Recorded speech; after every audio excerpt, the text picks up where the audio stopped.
ವಿಶೇಷವಾಗಿ ನನ್ನ ಲೈಫಲ್ಲಿ ಆ ಮಿರಾಕಲ್ ಅಂತ ಹೇಳಿದ್ರೆ ಚಾಮುಂಡಿ ತಾಯಿ. ಮೈಸೂರಿನ ನಾನು ಹೋದಾಗೆಲ್ಲ ನನಗೆ ಗೊತ್ತೇ ಆಗಲ್ಲ, ಅಷ್ಟು ಅದ್ಭುತವಾದಂತಹ ಒಂದು ದರ್ಶನ ಕೊಡ್ತಾರೆ. ಆ್ಯಂಡ್ ನನಗೆ ಒಂಥರ ಒಂದು ಪಾಸಿಟಿವ್ ಎನರ್ಜಿ ಕೊಡ್ತಾರೆ. And last month I think 4 ಸಲ ಹೋಗಿದ್ದೀನಿ ಒಂದೇ ತಿಂಗಳಲ್ಲಿ, ಬೈ ಅಚಾನಕ್ ಆಗಿ ಹೋಗುವಂಥ ಒಂದು ಸಂದರ್ಭಗಳು. So I am very much connected. ಒಂಥರ ಹೌದು, ಏನು ತುಂಬ ಸ್ಪಿರಿಚುವಲ್, ಹೌದು ಸ್ಪಿರಿಚುವಲ್ಲು ಹೌದು, ನಾನು ಮಾಡ್ರೇಟು ಹೌದು.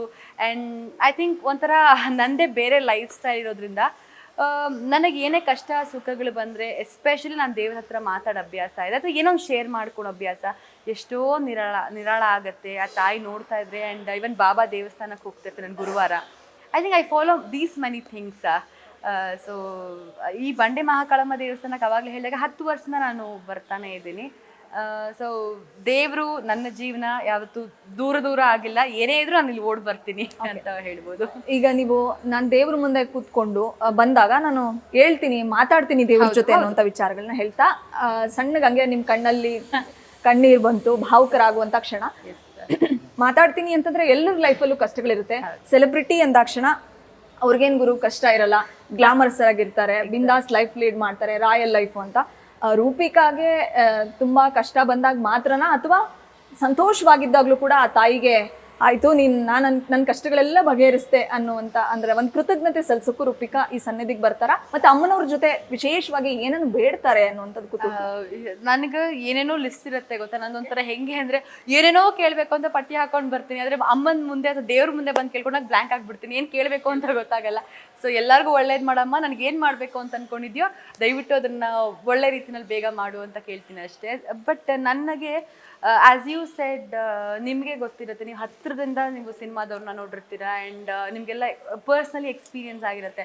ಎಲ್ಲರೂ ಅಂದ್ಕೊಂಡಿರ್ತಾರೆ ಸಿನಿಮಾ ಆರ್ಟಿಸ್ಟ್ಗೇನಪ್ಪ ಕ್ಯಾರವನ್ ಇರುತ್ತೆ, ಅಸಿಸ್ಟೆಂಟ್ ಕೊಡ್ತಾರೆ, ಅವ್ರಿಗೇನೆಲ್ಲ AC ಆರಾಮಾಗಿ ಹೋಗೋ ಶೂಟ್ ಮಾಡ್ಕೊಂಬರೋದಂತ.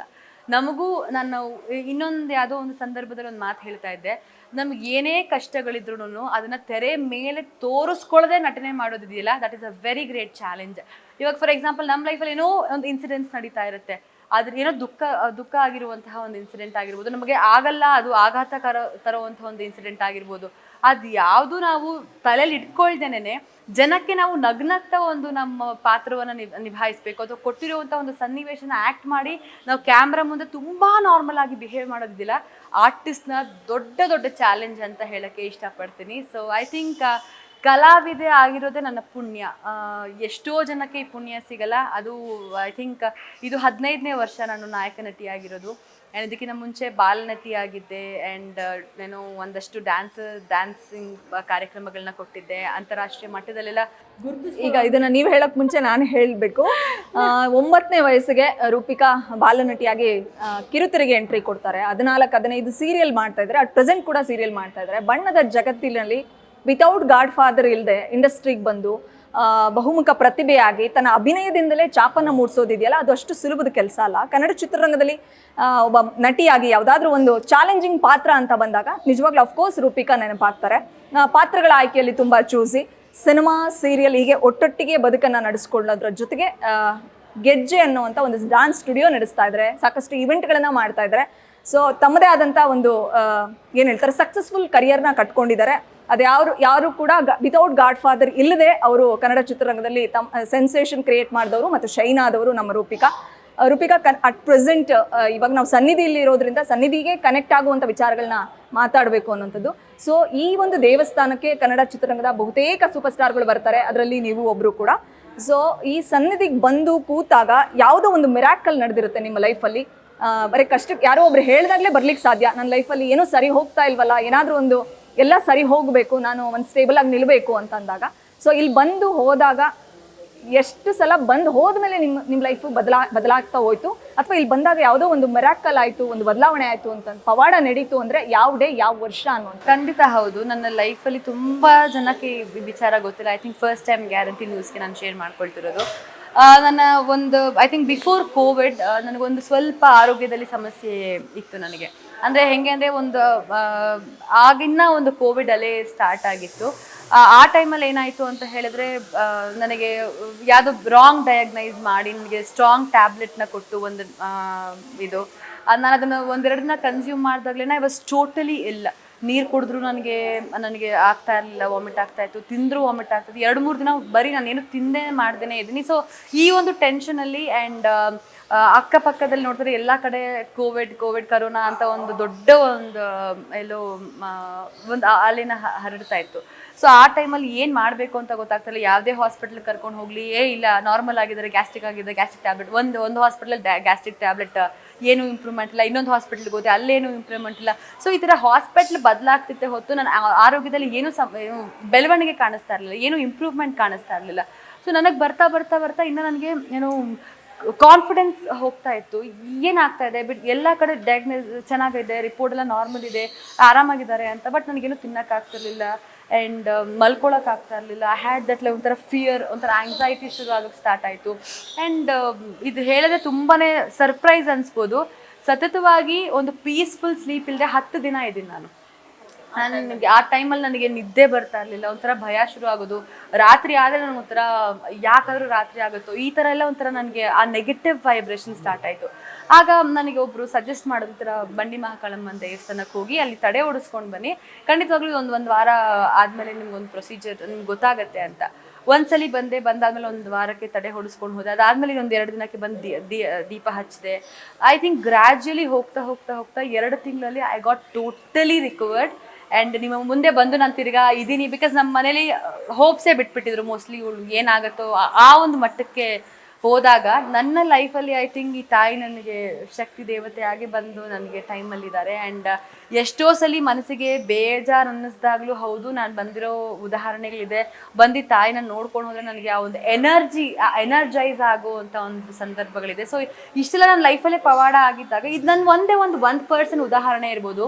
ಈ ಎಷ್ಟೋ ಜನದ್ದು ಆ ತಾಯಿ ಒಂದು ನಡೆಸ್ಕೊಂಡು ಹೋಗಿದ್ದಾಳೆ ಅಂತಂದರೆ ಆ ತಾಯಿ ಅಷ್ಟೇ ಪವಾಡ ಪುರುಷರು ಅಂತ ಹೇಳ್ಬೋದು. ನಿಜ. I think so I believe in that spirit, I believe in that vibration. So ನಂಬಿಕೆ ಇಂಪಾರ್ಟೆಂಟ್.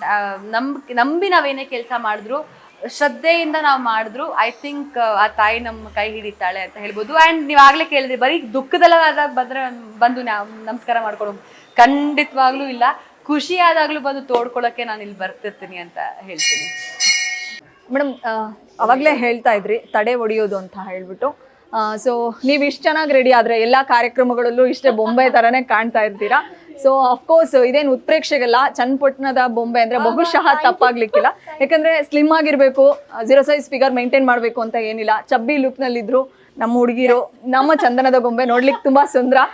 ಸೊ ಇಷ್ಟು ಚೆನ್ನಾಗಿ ರೆಡಿ ಆದಾಗ ಅಫ್ಕೋರ್ಸ್ ಹೊರಗಡೆ ಹೋದಾಗ ದೃಷ್ಟಿ ಆಗೋದು ಸಹಜ. ಅಥವಾ ನಮ್ಮ ಒಂದು ಬೆಳವಣಿಗೆನ ನೋಡ್ಲಿಕ್ಕೆ ಆಗದೆ ಇರೋರು ಕಂಡುಬಿಟ್ರೆ ಅಲ್ಲೂ ದೃಷ್ಟಿ ಆಗುತ್ತೆ, ನಮಗೆ ಅಕ್ಕಪಕ್ಕ ಆಗದೆ ಇರೋರು ದೃಷ್ಟಿ ಆಗುತ್ತೆ. ಸೊ ಹಾಗಾಗಿ ದೃಷ್ಟಿ ಆದಂಥ ಸಮಯದಲ್ಲಿ ಮನೇಲಿ ಹಿರಿಯರಿದ್ರಂತೂ ಹೌದು ದೃಷ್ಟಿ ತೆಗಿತಾರೆ. ಅಫ್ಕೋರ್ಸ್ ಮನೇಲಿ ಹಿರಿಯರು ಇಲ್ಲ ಅಂದ ಪಕ್ಷದಲ್ಲಿ ನಾವು ದೇವತೆಗಳ ಮೊರೆ ಹೋಗಲೇಬೇಕು. ಈ ಒಂದು ಸನ್ನಿಧಾನಕ್ಕೆ ಅಂದರೆ ಬಂಡಿ ಮಹಾಕಾಳಮ್ಮ ಸನ್ನಿಧಿಯಲ್ಲಿ ತಡೆ ಹೊಡೆಯೋ ಶಾಸ್ತ್ರದಲ್ಲಿ ನೀವು ಕೂಡ ಪಾಲ್ಗೊಂಡ್ತೀರಾ, ದೃಷ್ಟಿ ಆದಾಗೆಲ್ಲ ಬರ್ತೀನಿ ಅಂತ ಹೇಳ್ತಿದ್ರಿ. ಸೊ ನೀವೇ ಹೇಳೋದಾದ್ರೆ. ಹೌದು, ನನಗೆ ತುಂಬ ಬೇಗ ದೃಷ್ಟಿ ಅಂದರೆ ಆಗತ್ತೆ. ಅಂದರೆ ಜಾಸ್ತಿ ಅದೇ ಓಡಾಡ್ತಿರ್ತೀವಿ, ಒಂದಷ್ಟು ಜನನ ಭೇಟಿ ಆಗ್ತಿರ್ತೀವಿ. ನಮ್ಮ ಏಳಿಗೆನ ಸಹಿಸೋರು ಇರ್ತಾರೆ, ಇಲ್ದಿದ್ದವರು ಇರ್ತಾರೆ. ನಮ್ಗೆ ಅದೆಲ್ಲ ಹುಡ್ಕೊಂಡು ಹೋಗಿ ನಾವು ಅವ್ರಿಗೆಲ್ಲ ಆನ್ಸರ್ ಕೊಟ್ಕೊಂಡಿರೋಕ್ಕೆ ಸಾಧ್ಯ ಆಗಲ್ಲ. ಸೊ ಅದಕ್ಕೆ ನಾವು ತಾಯಿ ಮೊರೆ ಹೋಗ್ತೀವಿ. ಇಲ್ಲಿ ವಿಶೇಷ ಅಂತ ಹೇಳಿದ್ರೆ ಐ ಥಿಂಕ್ ಇದೇನೇನೆ. ಸೊ ಆ ಟೈಮಲ್ಲಿ ನಾನು ಖಂಡಿತ ಇಲ್ಲಿ ಬಂದ್ಬಿಟ್ಟು ತಡೆ ಓಡಿಸೋ ಅಂತ ಒಂದು ಪ್ರೊಸೀಜರ್ ಮಾಡಿದ್ರೆ ತುಂಬ ಮನಸ್ಸಿಗೆ ನೆಮ್ಮದಿ ಆಗುತ್ತೆ. ಏನೂ ಇಲ್ಲ, ಬಂದು ಅಲ್ಲೊಂದು ಚೀಟಿ ಕೊಡ್ತಾರೆ, ತಗೊಂಡು ಇಲ್ಲಿ ಬಂದು ನಮಗೆ ಅವರು ಪ್ರೊಸೀಜರ್ ಹೇಳ್ಕೊಡ್ತಾರೆ. ಅಲ್ಲಿ ಹೋಗಿ ತಾಯಿನ ನಮಸ್ಕಾರ ಮಾಡಿಕೊಂಡು ನಾವು ಅದರ ಪ್ರೊಸೀಜರ್ ಮುಗಿಸಿದ್ರೆ ಡೆಫಿನೆಟ್ಲಿ ಹೇಳ್ತೀನಿ ಐ ಥಿಂಕ್ ಇದು ಕಾನ್ಸ್ಟೆಂಟಾಗಿ ಮಾಡ್ತಾರೆ, ಎಲ್ರಿಗೂ ಒಳ್ಳೆಯದು. ಇವಾಗ ಎಷ್ಟೋ ಜನ ಮಕ್ಕಳಿಗೂ ಕೂಡ ದೃಷ್ಟಿ ಬೇಗ ಆಗುತ್ತೆ, ಅಥವಾ ಹಿರಿಯರಿಗೂ ಕೂಡ ಆಗುತ್ತೆ, ಮತ್ತು ಆರೋಗ್ಯ ಸಮಸ್ಯೆ ಆಗುತ್ತೆ ಏನೋ ಅಂತ ಒಂದು ಕ್ವಶನ್ ಇರ್ತಾರೆ. ಎಲ್ಲ ಸರಿಗಿದೆಯಪ್ಪ ಬಟ್ ಆರೋಗ್ಯದಲ್ಲಿ ಏನೋ ಸಮಸ್ಯೆ ಆಗ್ತದೆ, ಏನು ಕ್ವಶನ್ ಅಂತ ಹೇಳಿದಾಗ ಅದಕ್ಕೆ ಐ ಥಿಂಕ್ ಈ ತಾಯಿನೇ ಪರಿಹಾರ ಕೊಡ್ತಾರೆ. ಇವತ್ತು ನಾವು ಬಂಡಿ ಮಹಾಕಾಳಮ್ಮನ ದೇವಸ್ಥಾನದಲ್ಲಿ ನಾನು ಪದೇ ಹೇಳ್ತಾ ಇದ್ದೀನಿ, ಇಷ್ಟು ಆರಾಮಾಗಿ ಓಡಾಡಕ್ಕೆ ಸಾಧ್ಯ ಆಗುತ್ತೆ. ಮಂಗಳವಾರ ಶುಕ್ರವಾರ ಬಂತು ಅಂದರೆ ನಮಗೆ ಎಲ್ಲೂ ಜಾಗ ಸಿಗಲ್ಲ, ಅಷ್ಟು ಒಂದು ಜನ ಬಂದು ಸೇರುವಂಥ. ಇದು ತಡೆ ಓಡಿಸ್ಕೊಳ್ಳೋಕ್ಕೆ ಅಂತಾನೆ ತುಂಬ ಜನ ಬಂದು ಹೋಗ್ತಾರೆ. ಇಲ್ಲಿ ಕೋಳಿ ತಡೆ ಅಂತಾನೂ ಇರುತ್ತೆ, ಮತ್ತು ಇನ್ನೊಂದು ದೃಷ್ಟಿ ನಿವಾರಣೆಗೂ ಕೂಡ ತಡೆ ಓಡಿಸ್ತಾರೆ. ಅವರೇ ಹೇಳ್ತಾರೆ ನಿಮ್ಗೆ ಯಾರು ತೊಗೊಳ್ಬೇಕು ಅಂತ ಹೇಳಿ. ಸೊ ಐ ಥಿಂಕ್ ಇದೆಲ್ಲನೂ ಆ ತಾಯಿ ಅವಾಗಿಂದ ಒಂದು ಶಕ್ತಿಪೀಠವಾಗಿ ಅಲಂಕಾರ ಮಾಡಿರ್ಲಿಲ್ಲ ಅಂತ ಹೇಳಿದ್ರೆ ಇದೆಲ್ಲ ಯಾವುದು ಸಾಧ್ಯ ಆಗ್ತಿರ್ಲಿಲ್ಲ. But I have experience it. ನಾನು ಶೂಟಿಂಗ್ ಮುಗಿಸ್ಕೊಂಡು ಬಂದಾಗ ಯೂಶಲಿ ನಮ್ಮ ಮನೇಲಿ ನನ್ನ ತಾಯಿ ಇಲ್ಲ ನಮ್ಮ ಮನೆ ಕೆಲಸದವ್ರು ಕೂಡ ತುಂಬಾ ಒಳ್ಳೆ ಕೈ ಇರಬೇಕು ಅಂತ ಹೇಳ್ತಾರೆ ದೃಷ್ಟಿ ತೆಗೆಯಕ್ಕೆ. ಆವಾಗ ಅವ್ರ ಹತ್ರ ಇದು ಮಾಡಿಸ್ಕೊಳ್ತೀನಿ. But I make sure at least 15 days once ಅಥವಾ ವೀಕ್ಲಿ ಒನ್ಸ್ ಇಲ್ಲ ಅಂದ್ರೆ ಮಂತ್ಲಿ ಒನ್ಸ್ ಆದ್ರೂ ಬಂದು ನಾನು ತಡೆ ಓಡಿಸ್ಕೊಂಡು ಹೋಗುವಂತ ಒಂದು ಶಾಸ್ತ್ರ ನಾನು ಮಾಡ್ಕೊಂಡು ಹೋಗ್ತೀನಿ. I feel more relax and confidence. Guarantee news, ಸುದ್ದಿ ಖಚಿತ, ನ್ಯಾಯ ನಿಶ್ಚಿತ.